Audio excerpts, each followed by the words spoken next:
sais, quand on parle d'argent, quand on parle d'investissement, tu as toujours des gens qui vont donner leur point de vue, quand bien même c'est clairement pas les personnes les mieux placées pour avoir une vision objective de ce domaine d'activité. Et surtout en France, il y a beaucoup de gens, quand tu vas commencer à parler d'investissement en bourse, en immobilier, en crypto, même quand tu vas parler de business en ligne, de ce que tu veux, il y aura toujours des gens qui auront leur avis à donner, alors que c'est des gens qui n'ont aucune crédibilité, qui n'auront jamais rien fait et qui n'auront même en plus de ça eu aucun résultat dans ce qu'ils vont te proposer, dans ce qu'ils vont te dire. Donc dans cette vidéo, moi je vais essayer de te présenter différents cas de figure et notamment les 10 conseils les plus pourris qu'on pourrait te donner sur l'investissement et sur l'argent, et sur lesquels il va vraiment falloir que tu sois vigilant parce que c'est des trucs qu'on retrouve très régulièrement et c'est peut-être même certains conseils qu'on t'a donnés et sur lesquels il va vraiment falloir que tu les évites au maximum si tu peux. Première chose et première erreur qu'on peut te donner souvent, c'est de penser que c'est impossible de devenir riche avec un job classique. C'est-à-dire qu'on va te dire, non, pour devenir libre, pour devenir indépendant,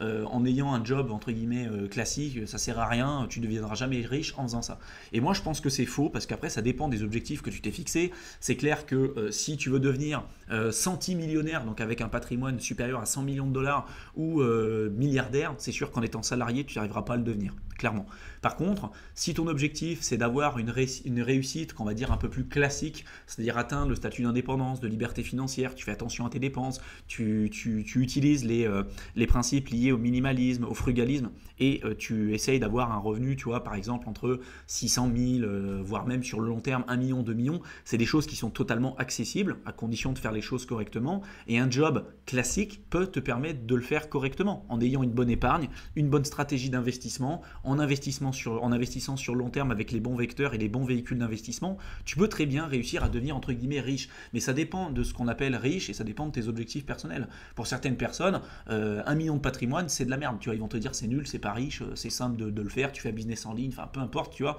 Et on va te dire que c'est nul et que c'est pas comme ça que tu vas devenir riche. Mais 1 million d'euros, ça reste, quand tu analyses les chiffres, ça reste une somme d'argent qui est significative. Il y a très peu de gens qui ont aujourd'hui un patrimoine supérieur à 1 million. Surtout quand tu commences à mettre en place et quand tu commences à prendre en compte la variable liée à l'âge aussi. Tu vois, c'est super important. Donc si c'est possible de devenir riche ou d'être indépendant ou libre financièrement, même avec un job salarié, sans pour autant être obligé de développer un business en ligne ou une activité entrepreneuriale, sauf que la réalité, c'est que beaucoup de gens ont des attentes qui sont complètement démesurées. C'est-à-dire que si tu me dis, moi j'investis par exemple 500 euros par mois sur le MSCI World et je veux devenir indépendant ou libre financièrement sur une période de 35 ans, avec tes épargnes 500 euros par mois sur un MSCI World, j'ai envie de te dire oui, tu vois, pourquoi pas. Les chiffres aujourd'hui que tu pourras retrouver sur Internet avec des calculateurs te montreront que tu auras raison. Mais par contre, attention, si tu rentres dans le cas de figure inverse en te disant, en écoutant un peu tout et n'importe quoi sur Internet avec des gens qui te diront ouais, tu peux devenir libre financièrement en 3 ans et toi tu te dis bah, j'investis sur les marchés financiers, sur un MSCI World et je mets 500 euros par mois et je vais être libre financièrement en 3 ans, tu as compris qu'il y a un problème, tu as compris que tu n'y arriveras pas et que c'est pas le meilleur vecteur pour pouvoir y arriver, tu vois. Mais je pense qu'il faut que tu t'enlèves de la tête l'idée que forcément, pour être indépendant ou libre financièrement, il faut forcément que tu développes un business en ligne, forcément que tu développes une activité entrepreneuriale. Tu peux apprendre à devenir bon dans ton job salarié, tu peux prendre des responsabilités, tu peux monter des échelons, tu peux très bien gagner de l'argent, très bien gagner ta vie, être capable d'avoir une bonne épargne, une bonne gestion de tes finances, une bonne stratégie d'investissement sur long terme et tu peux très bien réussir à atteindre ton statut d'indépendance ou liberté financière. Voilà. Après, moi, je pense quand même que le fait de développer un business en ligne, une activité entrepreneuriale, moi, c'est ce que j'ai fait, c'est un super accélérateur financier comme à chaque fois, tu vois. Si tu arrives à gagner 2000, 3000 euros de plus par mois avec une activité entrepreneuriale en parallèle de ton job salarié, bah, ça peut clairement changer la donne, tu vois. Si tu arrives à investir 2000 ou 3000 euros de plus par mois, tu regardes sur 10 ans ce que ça peut te permettre de faire en termes de rendement, c'est monstrueux. Donc oui, ça peut être un avantage, oui, ça peut te permettre de faire des choses plus rapides, éventuellement si tu fais les choses correctement, encore une fois, mais tu vois, c'est pas indispensable, tu vois. Il y a beaucoup de gens qui vont te dire sur Internet, si tu développes pas une activité entrepreneuriale ou si tu es salarié, forcément c'est sûr, tu pourras jamais devenir libre financièrement. C'est faux. Tu as des médecins qui gagnent très bien leur vie, tu vois. C'est des corps de métier qui demandent quand même un certain nombre d'études ou une certaine responsabilité aussi, hein. Tu vois, si tu as un job aujourd'hui où tu es payé au SMIC,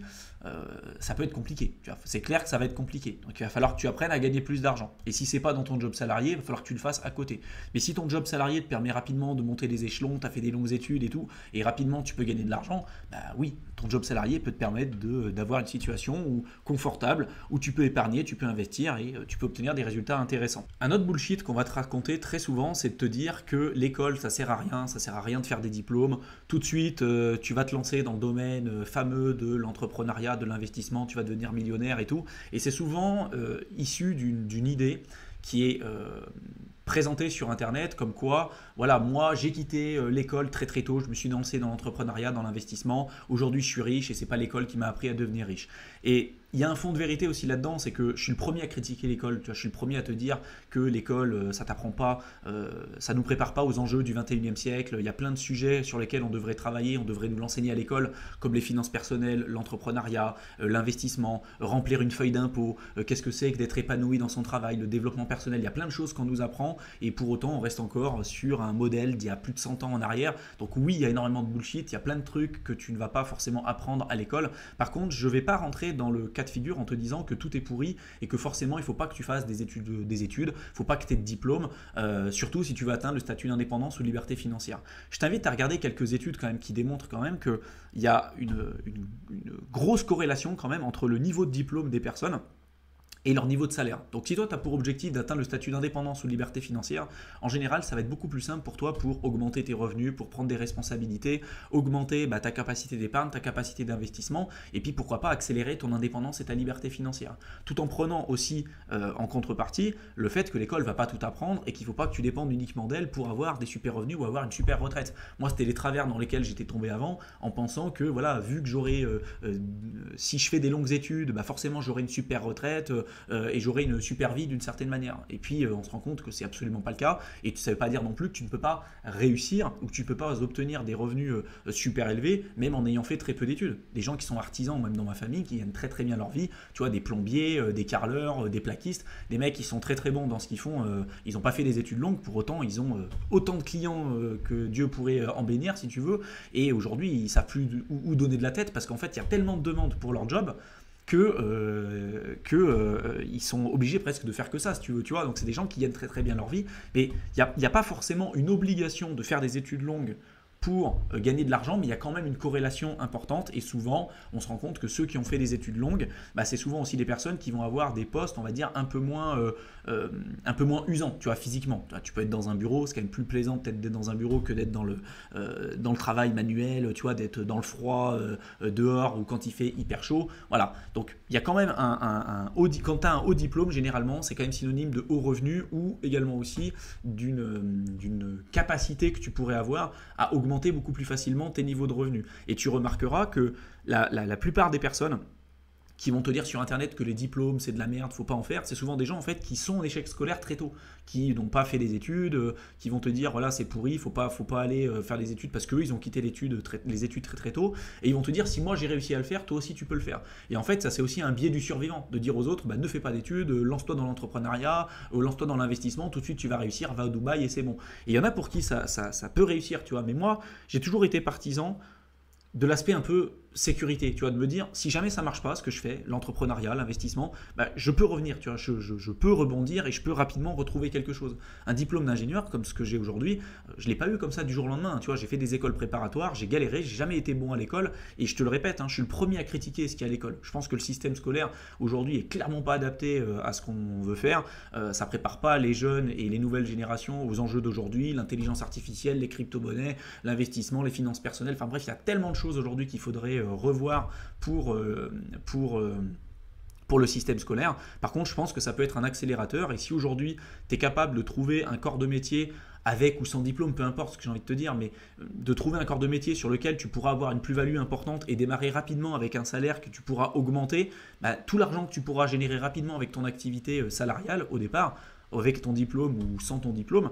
c'est ça qui va te permettre d'accélérer ta liberté financière, tu vois. Donc ça dépend vraiment des cas de figure, mais attention de ne pas tomber dans le travers en te disant forcément tu as 18 ans, tu sors de ton bac S, tu vois ce qu'il y a sur internet, tu dis ah ok c'est génial, l'école c'est de la merde, ça m'apprend rien, je vais pas faire d'études, je vais me lancer dans l'entrepreneuriat et dans l'investissement, tu vas te péter la gueule comme 100% des personnes avant toi parce que tu seras obligé de te péter la gueule avant de te rendre compte peut-être quelques années après que bah, c'était peut-être pas con ce que je te disais, tu vois, que le fait de te préparer à toutes les éventualités, faire ton activité entrepreneuriale en parallèle de tes études et en parallèle de ton job salarié, ça peut te permettre de te protéger, de te dire, ok, j'ai un plan B, tu vois, si ça marche comme ce que j'ai fait moi, hein, j'ai développé mon activité entrepreneuriale en parallèle de mon job salarié et quand ça a marché,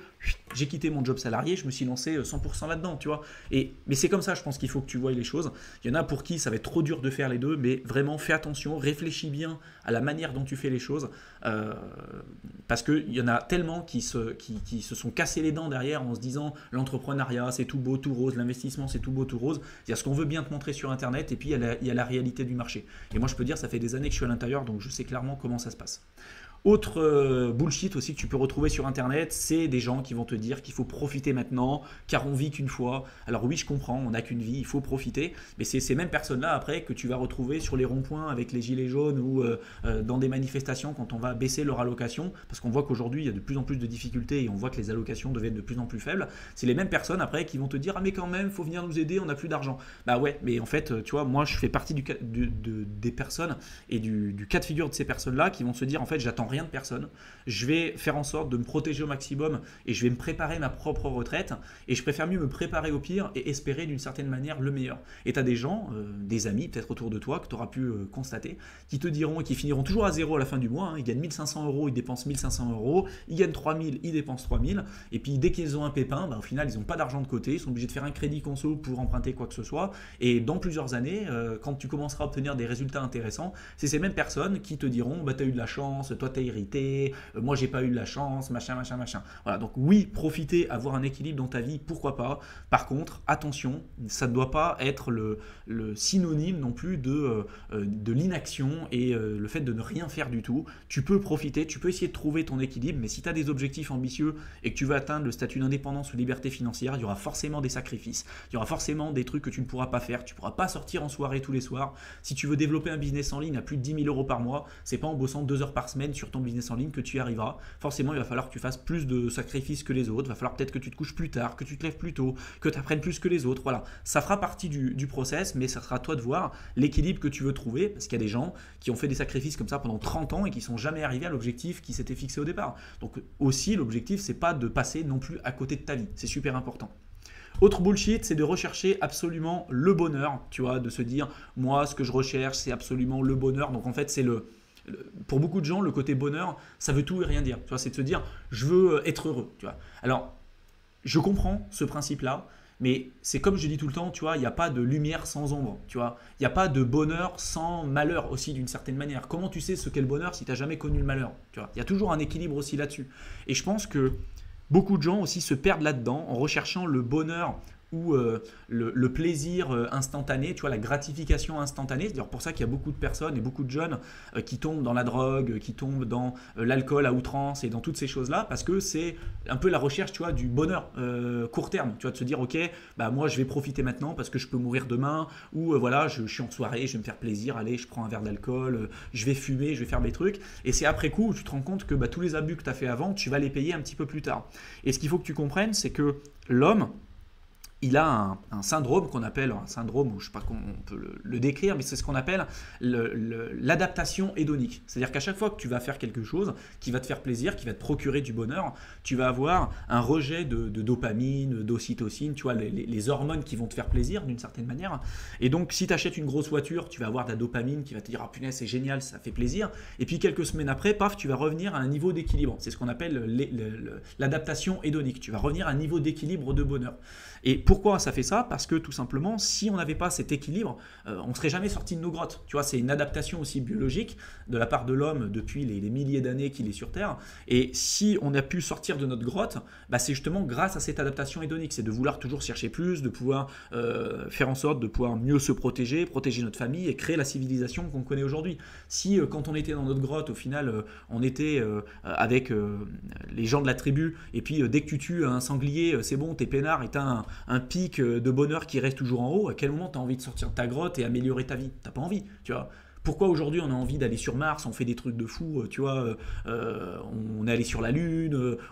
scientifiquement on découvre énormément de choses aujourd'hui, tu vois. Pourquoi on fait toutes ces choses-là? Bah justement parce qu'on a aussi cette adaptation hédonique, en tout cas ça y a participé. Et donc rechercher absolument le bonheur pour moi et le plaisir instantané, c'est aussi un problème dans lequel beaucoup de gens se retrouvent aujourd'hui puisqu'ils sont plus capables de se concentrer sur des tâches qui peuvent être importantes pour elles. TikTok, les shorts sur YouTube, le porno, acheter des saloperies sur Uber Eats au moment même tu te le fais livrer, tu veux regarder un film en streaming, tout de suite tu peux le regarder sur Amazon Prime, enfin tu vois, en fait aujourd'hui c'est la société de l'instantanéité. Et donc globalement, on a un shot de dopamine sur shot de dopamine, ce qui fait que la plupart des gens aujourd'hui sont incapables de se concentrer sur une tâche plus de 2 minutes. Donc on dit qu'il y a de la concurrence pour atteindre le statut d'indépendance ou de liberté financière, c'est la réalité, parce que beaucoup de gens et presque tout le monde veulent atteindre ces statuts-là. La réalité, c'est que très peu de gens seront capables d'y arriver parce que aujourd'hui, ils sont dopés à cette dopamine pas chère. Les récepteurs aujourd'hui sont saturés de dopamine pas chère et du coup, au moment où ils doivent se focuser sur des tâches spécifiques et essayer de retarder aussi leur bonheur pour atteindre des objectifs conséquents, ils sont plus capables de le faire. C'est pareil avec le sport. Tu sais, moi je suis quelqu'un de très sportif et quand on me demande souvent mais comment tu fais pour avoir un physique comme aujourd'hui, c'est quoi les compléments alimentaires que tu prends et tout, les gens ils se cassent la tête sur des trucs en se disant comment je fais pour, c'est quoi mon programme, le truc exact, le meilleur entraînement possible. Ils connaissent toute la théorie, sauf que les mecs ils vont pas au sport, ils s'entraînent mal, ou alors quand ils y vont ils s'entraînent mal, ou ils dorment mal, ou ils bouffent mal. En fait déjà commence par bien bouffer, tu sais ce que tu dois bien bouffer. Si tu vas au McDo tous les jours il y a un problème, tu vois, tu sais que c'est pas ça qu'il faut que tu bouffes. Commence à bouffer clairement des légumes, commence à manger des protéines normalement, renseigne-toi un petit peu, commence déjà à aller au sport avant d'espérer y aller peut-être 7 fois par semaine et obtenir un physique. Moi ça fait 8 ans, tu vois, que je vais au sport et j'y vais très régulièrement, mais ça a pris des années, tu vois, et il y a forcément eu des moments où je me suis levé le matin où ça me cassait les couilles, j'avais pas envie d'y aller, j'avais pas envie de faire ça, tu vois. Donc des fois pour avoir le bonheur sur le long terme, c'est important d'accepter de recevoir un peu du malheur sur le court terme, tu vois, de te faire souffrance, tu vois, de te faire du mal sur le court terme. C'est comme ça que tu vas y avoir, que tu vas obtenir des résultats qui seront intéressants. Tu vois, pour obtenir un physique intéressant, un physique sur lequel tu es fier, forcément c'est des années, c'est des heures, c'est de la souffrance pendant des années et des années, jusqu'au moment où tu vas y prendre goût parce que tu te diras punaise, je me sens bien dans ma peau, je me sens bien dans ma tête, mais des fois tu es fatigué, tu n'as pas envie d'y aller, tu rentres du boulot, il faut que tu manges des trucs que tu n'as pas envie, c'est pas toujours très très bon, mais tu vois, c'est ça aussi, accepter d'avoir les objectifs sur le long terme qui peuvent vraiment te permettre d'obtenir du bonheur. Sur le court terme, c'est aussi des fois des passages sur lesquels tu devras passer obligatoirement qui ne vont pas t'apporter du bonheur sur le court terme. Tu vois. Ça a été exactement la même chose quand j'ai travaillé pour atteindre mon statut d'indépendance ou de liberté financière lorsque j'étais sorti de mes études d'ingénieur. Alors oui, aujourd'hui, je suis super content et je regrette absolument pas les décisions que j'ai prises un peu plus tôt, mais tu vois, ça m'a demandé des efforts qui sont monstrueux. Et il y a plein de gens qui aujourd'hui me disent « mais t'as eu de la chance » ou « t'as hérité » ou « comment t'as fait » et au final, ils se rendent compte de la partie émergée de l'iceberg en se disant regarde, j'aimerais bien atteindre les mêmes objectifs que lui, sauf qu'au final tu vois pas la merde à travers laquelle cette personne-là est passée. Et c'est ça pourtant la réalité, c'est que pour obtenir des résultats qui soient conséquents, des fois tu es obligé de faire des sacrifices sur le court terme et de passer à travers des moments qui sont peut-être pas trop plaisants, mais c'est ça qui va te permettre d'obtenir du bonheur et de la satisfaction vraiment sur le long terme. C'est super important. Ensuite, une autre erreur dans laquelle malheureusement beaucoup de personnes tombent, et on le retrouve énormément aujourd'hui, c'est de faire confiance à quelqu'un pour gérer son argent, en l'occurrence ton banquier. Je ne reviens pas forcément dessus, mais tu ne peux pas déléguer ton capital et la gestion de ton portefeuille à quelqu'un qui va avoir des objectifs qui sont aux antipodes des tiens. Regarde les performances de ton banquier sur ton portefeuille depuis le temps où tu l'as déposé chez lui. Regarde mes anciennes vidéos sur la playlist bourse ou investissement où je te parle d'énormément d'études académiques et de comparer les performances que tu as eues grâce à une gestion de par ton banquier face à une gestion passive indicielle en utilisant le vecteur des trackers et des ETF. Tu verras que tu as 100% de chance de te faire avoir, tu payes trop cher pour des performances qui sont même négatives. Ces personnes-là sont des commerciaux, ils ne sont pas rémunérés à la performance mais à la commission. Donc voilà, ne fais pas confiance à qui que ce soit pour la gestion de ton argent. Tu es le seul et unique détenteur de ton capital et c'est ta responsabilité aujourd'hui si tu veux atteindre le statut d'indépendance ou de liberté financière. C'est à toi d'apprendre à gérer ton capital et tu n'as pas d'excuse aujourd'hui avec le contenu que j'ai déjà publié sur cette chaîne YouTube. Autre erreur, c'est de penser que l'investissement doit être excitant. C'est pour ça qu'il y a beaucoup de gens qui recherchent la prochaine start-up, la la prochaine crypto, le prochain truc. Et je vois pas forcément de problème là-dessus si ça fait partie d'une approche beaucoup plus globale et si c'est une partie infime, on va dire, de ton portefeuille. Mais vraiment, regarde les différentes études que je t'ai présentées sur ma playlist bourse, sur ma playlist investissement, qui démontrent que la grosse majorité des professionnels et des gestionnaires de fonds avec une gestion active sont incapables de faire mieux qu'une simple gestion indicielle. Donc t'imagines même pas pour les particuliers, les stratégies qui fonctionnent le mieux en tout cas, c'est les stratégies les plus simples, les plus long terme et celles qui sont les plus ennuyeuses en fait, clairement. Là où tu t'ennuies, c'est généralement là où ça va fonctionner parce que tu n'es pas biaisé par tes biais cognitifs, tes biais émotionnels et c'est comme ça que tu vas être capable de gérer correctement ton portefeuille sur le long terme. Une autre erreur également aussi liée à l'investissement, c'est de penser que tu vas être capable de battre le marché et d'essayer finalement de battre systématiquement le marché en essayant d'investir dans des domaines en vogue comme par exemple les domaines liés tu vois, à l'intelligence artificielle, au cloud computing, la robotique ou ce que tu veux. Et je te dis pas que c'est pas intéressant d'investir dessus, mais je t'ai fait énormément de vidéos sur cette chaîne YouTube que tu retrouveras encore une fois dans la playlist bourse où je te sors pas comme ça des idées de mon chapeau, hein. C'est des études académiques qui démontrent que la plupart du temps, quand tu investis dans des domaines qui sont vraiment recherchés à un moment donné, souvent c'est des domaines qui historiquement parlant sont surévalués par rapport à sa valeur fondamentale à un moment donné, tu vois. Comme la valeur, la bulle internet des années 2000, ça a été le cas, c'est-à-dire que tout le monde commençait à se lancer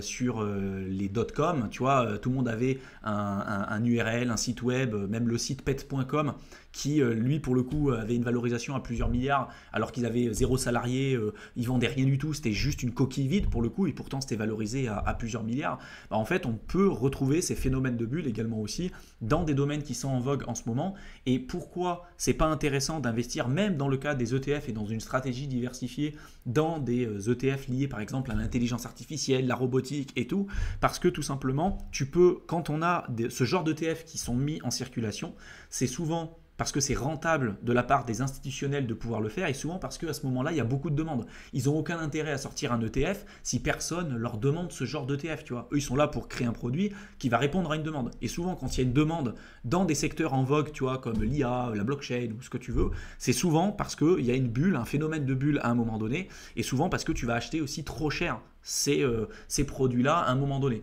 Ça ne veut pas dire que c'est pas intéressant d'être exposé à ces secteurs-là. Attention, hein, c'est vraiment deux choses différentes. Mais tu peux t'exposer d'une manière différente. Tu peux t'exposer par exemple au S&P 500 et si demain dans le S&P 500 tu as des boîtes liées à l'intelligence artificielle qui vont rejoindre le S&P 500, bah toi en investissant sur cet indice, tu seras automatiquement exposé. Mais tu n'as pas besoin de prendre une surexposition avec des ETF spécifiques alloués sur un domaine lié exclusivement à l'IA, tu vois. Mais vraiment pour moi en tant que particulier, ne recherche pas à trouver les prochains trucs en vogue en ce moment, essayer de battre le marché, penser que ça doit être excitant, voilà, fais vraiment quelque chose qui fonctionne avec des papiers de recherche, des études académiques que je t'ai présenté sur cette chaîne YouTube et tu verras que tu t'en sortiras mieux que 99% des gens qui eux pour le coup ne prendront pas le temps de se former, rechercheront la dernière entreprise en vogue, laisseront cet argent-là se faire gérer par leur banquier. Voilà, c'est des trucs de base hein, que je présente depuis longtemps sur cette chaîne YouTube, mais c'est ça qui empêche énormément de gens à malheureusement atteindre le statut d'indépendance ou liberté financière.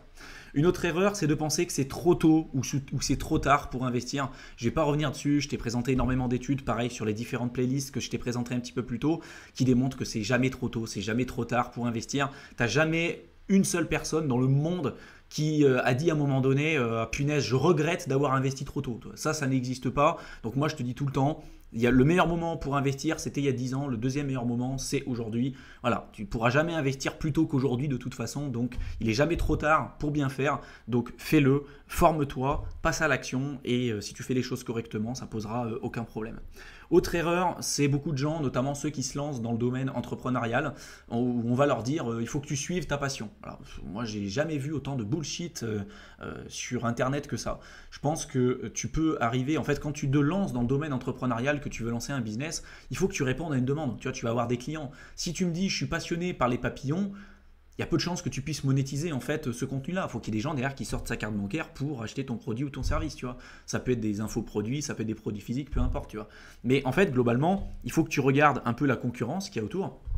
Et par exemple, c'est pas parce qu'il y a énormément de concurrence à un endroit que tu peux pas faire ton nid là-dessus, tu vois, que tu peux pas arriver à faire ta place. Il vaut mieux prendre 0,001% d'un gâteau qui est énorme plutôt que d'essayer de prendre 100% d'un gâteau qui est inexistant, tu vois. C'est ça qui est super important. Et je pense que quand tu te lances dans le domaine de l'entrepreneuriat, voire même aussi de l'investissement, de te dire je vais suivre ma passion, il faut forcément que je fasse quelque chose qui me plaise, bah non, dans l'entrepreneuriat, il y aura forcément des trucs qui vont te faire chier. Tu vas pas pouvoir au départ déléguer tout un tas de trucs et te focaliser uniquement sur les choses qui te plaisent. Il vaut mieux que tu te focalises en évitant d'essayer de réinventer la roue parce que faut que tu prennes quelque chose qui fonctionne et après tu essaies de l'adapter, tu essaies de le faire mieux pour répondre à un besoin et pour avoir finalement des clients et augmenter tes revenus, ce qui est quand même l'objectif. Tu apportes de la valeur et tu es rémunéré par rapport à ça. Mais je vois combien aujourd'hui de débutants qui veulent se lancer sur Internet, sur YouTube, ce que tu veux, qui se lancent dans leur passion qui de toute façon n'est pas monétisable parce qu'il n'y a personne qui sont prêts à payer pour quelque chose dans cette niche-là. Et après, ils arrivent, même après avoir gagné 100 000, 200 000, 300 000 abonnés sur leur chaîne, se dire punaise, comment je peux faire pour gagner de l'argent avec ma chaîne YouTube ou avec ma communauté. Et au final, même avec 300 000, 400 000 abonnés, moi avec 20 000 abonnés, je faisais bien plus d'argent qu'eux en fait, parce que c'était pas du tout le même rapport de force, tu vois. La niche a vraiment un rôle super important. J'en parle beaucoup plus sur mon programme qui s'appelle YouTube Elite, où je t'apprends comment utiliser le levier YouTube pour lancer, si tu veux, une activité entrepreneuriale. Tu as le lien dans la barre d'infos. Mais attention, suivre ta passion, ça peut souvent te mener dans des décisions qui sont clairement pas optimales, surtout pour atteindre le statut d'indépendance ou liberté financière. Et enfin, le dernier cas de figure, le cas que je retrouve le plus souvent, c'est des gens qui vont prioriser à 100% leur activité salariale et leur salaire, plutôt que ne serait-ce que mettre un minimum de leur temps sur le développement d'une compétence, par exemple, liée à l'investissement pour investir correctement leur argent et le gérer plus intelligemment. Tu vois, je ne te demande pas de devenir Warren Buffett ou de passer 10 000 heures ou des centaines d'heures par semaine comme ce que moi je fais aujourd'hui sur l'investissement, que ce soit en crypto, en bourse ou ce que tu veux, mais de sortir vraiment du 0%. Tu vois, vraiment de quelqu'un qui connaît vraiment rien du tout, qui a peur et qui délègue son capital à un banquier ou quelqu'un d'autre qui de toute façon va avoir des objectifs qui seront aux antipodes des tiens. Donc là, dans la suite de cette vidéo, je vais te donner quelques cas de figure pour te montrer que en faisant en sorte d'avoir des compétences suffisamment importantes, mais qui restent quand même relativement rudimentaires pour le coup, hein, c'est pas la peine d'être un gestionnaire de fonds ou un investisseur professionnel, tu vas voir, mais en ayant des compétences suffisamment poussées sur un secteur d'activité et sans pour autant être obligé d'y passer des centaines d'heures par semaine, bah, tu peux arriver à obtenir des résultats qui sont super et te protéger aussi d'une certaine manière, parce que apprendre à utiliser correctement le vecteur de l'argent et l'investir beaucoup plus intelligemment, maîtriser le pilier lié à l'investissement, ça va t'apporter beaucoup plus de liberté, beaucoup plus de libre arbitre et tu vas voir que les résultats, ils sont juste monumentaux sans pour autant être amené à générer des performances qui sont énormes comme ce qu'on peut déjà te montrer globalement sur Internet. Tu peux être conservateur et obtenir des résultats qui sont super à condition de mettre en place les bonnes méthodes et les bonnes stratégies. Donc là, je t'ai pris plusieurs cas de figure. Le cas, par exemple, de quelqu'un qui gagne 1 500 € par mois de salaire et qui est capable d'épargner 300 € par mois. Donc là, c'est une personne qui, sur une période de 30 ans, en gagnant 1 500 € par mois, sera capable d'encaisser 540 000 € sur une période de 30 ans. Et donc, si cette personne se forme au minima à l'investissement via une gestion indicielle avec les trackers, les ETF et tout ce que je t'apprends sur cette chaîne YouTube, dans la playlist liée à l'investissement et également aussi sur la playlist bourse, si cette personne apprend à investir intelligemment ces 300 € par mois sur une période de 30 ans, avec un rendement moyen qui est le rendement moyen des marchés financiers sur les 100 dernières années à peu près, on est sur un rendement moyen à peu près de 10%. Donc si cette personne investit ses 300 € sur 30 ans avec un rendement moyen de 10% par an, ça lui aura permis de générer 510 852 € d'intérêt, soit presque autant que l'argent encaissé sur 30 ans avec un salaire de 1 500 € par mois. C'est énorme. Là, je t'ai pris un autre cas de figure de quelqu'un qui gagne 2 000 € par mois, qui épargne 500 € par mois. Donc sur 30 ans, avec 2 000 € par mois, c'est une personne qui est capable de générer 720 000 € sur une période de 30 ans. D'accord ? Et si elle investit ces 500 € sur 30 ans avec 10% annualisé, elle sera capable de générer 851 421 € d'intérêt, soit 130 000 € de plus que l'argent encaissé sur 30 ans avec un salaire de 2 000 € par mois. Tu vois, c'est pour ça que beaucoup de gens, je ne comprends pas leur volonté de se dire je me focalise à 100% sur mon salaire, tu vois, je vais gagner je sais pas combien d'argent avec mon salaire, je vais galérer dans mon job salarié, je vais devenir bon et tout, je comprends en fait ce principe-là, mais de se dire j'alloue vraiment 0% de mon temps sur l'investissement alors que un petit effort, ça peut te permettre d'obtenir des résultats qui sont monstrueux. Franchement, je peux t'assurer que ça vaut vraiment le coup. Là, je t'ai pris un troisième cas pour finir cette vidéo, mais quelqu'un qui gagne 3 000 euros par mois et qui investit et qui épargne, on va dire 1 000 euros par mois, c'est une personne qui va gagner sur 30 ans à coût de 3 000 euros par mois 1 80 000 euros. Et investir 1 000 euros par mois sur 30 ans avec un rendement moyen de 10% par an, ça lui permet de générer 1,7 million d'euros d'intérêt, soit près de 700 000 euros de plus que l'argent encaissé sur 30 ans avec un salaire de 3 000 euros par mois. Tu vois. Donc c'est pour ça que ça vaut vraiment le coup. Et en fait, au départ, l'énergie nécessaire pour développer ce capital, ça va être conséquent. Mais avec les intérêts composés, tu te rendras compte que les efforts nécessaires pour obtenir des résultats significatifs, ils vont vraiment diminuer au fur et à mesure du temps. Donc ça vaut vraiment le coup de s'intéresser à tout ça. J'espère en tout cas que cette vidéo t'aura plu, qu'elle t'aura intéressé, qu'elle t'aura été utile. Si maintenant tu veux aller plus loin sur le concept d'indépendance, de liberté financière, n'hésite pas à jeter un coup d'œil dans la description de la vidéo. Je t'ai préparé un programme de formation offert de plusieurs heures que tu peux rejoindre. Donc tu as simplement à cliquer dans le lien que je t'aurais mis juste en dessous. Tu rentres ton adresse mail et je t'enverrai le contenu directement dans ta boîte de réception. Je te souhaite une excellente fin de journée et je te retrouve dans une prochaine vidéo. Allez, à bientôt.